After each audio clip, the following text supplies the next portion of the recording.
Molt bon dia. Des de la Biblioteca Joaquim Bauxell, avui us volem fer una proposta. Quina proposta serà aquesta? Doncs mireu, volem que des de casa, grans i petits, escriviu una història. Sí, així ho heu sentit, una història. I podeu fer-ho. Si sou 2 o 3 germans a casa, la podeu fer tots plegats, o una cada un, els pares podeu col·laborar o no, és igual, organitzeu-vos com vulgueu. La qüestió és que volem una història a la Biblioteca Joaquim Bauxell. I com ha de ser aquesta història? Doncs mireu, primer de tot, a veure si endevinem qui serà el protagonista de la nostra història.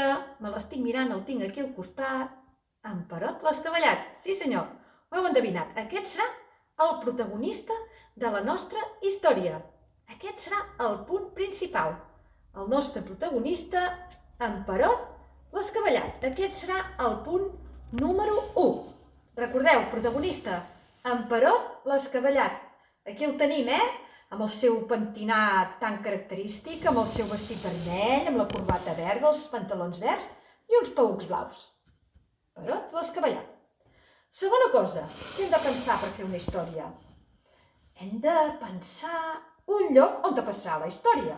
Sí. Si tenim el protagonista, hem de pensar un lloc. On passarà aquesta història? Pensem. Ja ho dic. Pot ser una escola, a la biblioteca, pot passar a casa vostra, en una illa deserta, en un bosc, a dintre una cova, aquí, cap a la muntanya de Santa Bàrbara, o a dalt d'un globus. Imaginació al poder. Pensem bé el lloc on passarà la història. Aquest serà el punt número 2. Punt número 3. Escollir uns personatges. Evidentment que en Perot estarà més content si tenim uns personatges que l'acompanyen en les seves aventures. I quins personatges poden ser? Pensem. Ja està. Poden ser una fada, un follet, un gegant, un pirata, una bruixa, un monstre, un vampir, un policia, un lladre. Els protagonistes també poden ser la vostra família. Sí. Podeu posar-vos vosaltres a la història, o els vostres amics. És igual. El que a vosaltres us vagi bé. Hi ha una altra cosa que se m'ha acudit.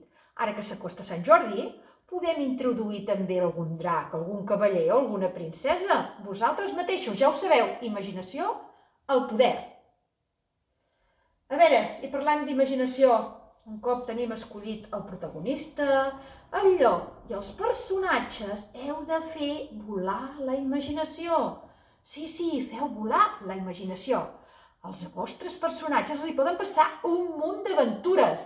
Es poden trobar amb fets inesperats, immersos enmig d'una tempesta. Es poden trobar un tresor amagat, o una princesa que apareix de sobte, o un drac adormit. En fi, també, imaginació al poder. Feu volar la vostra imaginació. I un altre punt important. Quan ja tenim tot això que hem explicat, hem de pensar com s'acabarà la història, sí. Hem de pensar un final, si s'acaba bé o s'acaba malament, o no s'acaba. No sé, penseu-ho. I on s'acaba? Pot ser que la història comenci en un lloc i s'acabi en un altre. No sé, penseu. I quan tinguem tot això, molt important, trieu un títol per la vostra història. Sí? Perquè els títols no es posen fins que hagin tingut tot una mica ben lligat. Quan tinguem ja el lloc on passarà la història, els nostres protagonistes, quan els hagin passat un munt d'aventures, després escollem un títol. Sí, i ja està, i ja ho tindrem tot. Mireu si és així de fàcil, o difícil, no sé, depèn. Vosaltres heu de posar-hi el vostre esforç, i segur que sortirà una història ben bonica. I llavors, molt important, a la biblioteca estarem encantats si feu aquest esforç a casa, perquè tindrem un recull d'històries, sí, un recull d'històries que fareu tots vosaltres i que els anomenarem les aventures d'en Perot l'Escavallat. Sí, i quan afortunadament puguem obrir la biblioteca, ens podeu portar aquest recull d'històries i els podem explicar a l'hora del conte. Què us sembla? Les aventures d'en Perot. Pot ser molt emocionant. Va, animeu-vos des de casa a fer-ho. Segur que entre tota la família us podeu engrescar a passar una bona estona.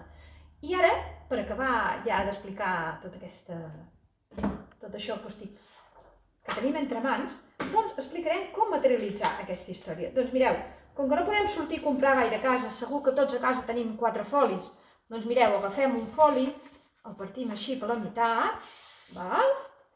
Agafem un altre i també fem el mateix. I així fins a 4 folis. Per exemple, jo dic 4, com poden ser 3, com poden ser 5. Depèn de les ganes que tingueu de fer més llarga o més curta la vostra història. Doncs fem així. I vinga, posem un foli a dintre de l'altre. Veieu? Així, i ja ho tindrem. Si teniu una grapadora a casa, agafem la grapadora